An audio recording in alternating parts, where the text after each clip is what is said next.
le confiné solitaire et solidaire a le sentiment de ne pas réaliser des clips d'une dynamique extrême.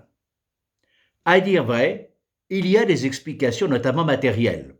Le tournage est sans préparation, il n'y a pas de retouche effectuée, et en outre, le smartphone est placé sur une pile de livres relativement instable. Donc, toute tentative de dynamique de ma part provoque l'interruption du tournage.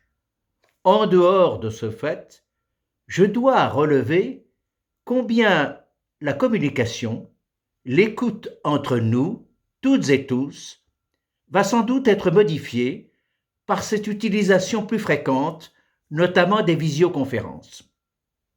Le sentiment est que ces visioconférences permettent d'une part de mieux apprécier ce que les unes et les uns disent, c'est dire de ne pas s'en tenir seulement à la forme, à la capacité d'élocution, mais sans doute plus au fond de ce qui est dit.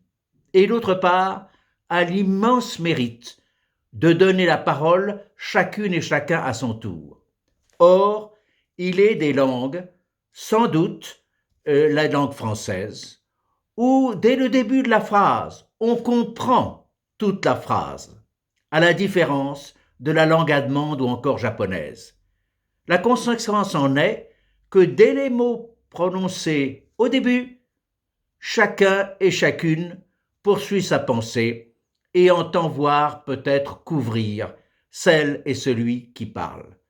Ainsi donc, du confinement et des pratiques nouvelles de réunions virtuelles pourrait résulter un développement de l'écoute des autres et de l'attention portée plus au fond de leur pensée qu'à la forme.